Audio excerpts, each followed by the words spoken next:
দেখুন বন্ধুরা, আমি এখন আছি ভারতের মণিপুরে, যেটা কিনা অসম্ভব সুন্দর একটি রাজ্য। চলুন আজকে আমরা সেই রাজ্যের ইতিহাস জানার চেষ্টা করি। মণিপুর ভারতের উত্তর পূর্বাঞ্চলের একটি গুরুত্বপূর্ণ রাজ্য, যার ইতিহাস অত্যন্ত প্রাচীন।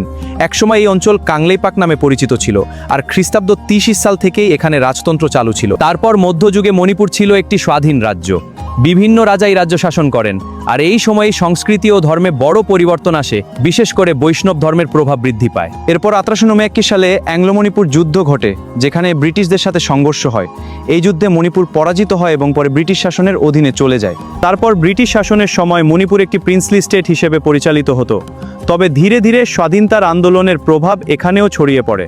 এরপর ১৯৪৭ সালে ভারত স্বাধীন হওয়ার পর মণিপুরও একটি স্বাধীন রাজ্য হিসেবে আত্মপ্রকাশ করে, তবে এই স্বাধীনতা খুব বেশি দিন স্থায়ী হয়নি। তারপর ১৯৬৯ সালে মণিপুর আনুষ্ঠানিকভাবে ভারতের সঙ্গে যুক্ত হয় এবং এটি ভারতের একটি গুরুত্বপূর্ণ অংশে পরিণত হয়। এরপর ১৯২২ সালে মণিপুর পূর্ণাঙ্গ রাজ্যের মর্যাদা লাভ করে, যা এর ইতিহাসে একটি গুরুত্বপূর্ণ অধ্যায়। তাহলে বন্ধুরা, এই ছিল মণিপুরের ইতিহাস ও সৌন্দর্যের সংক্ষিপ্ত গল্প।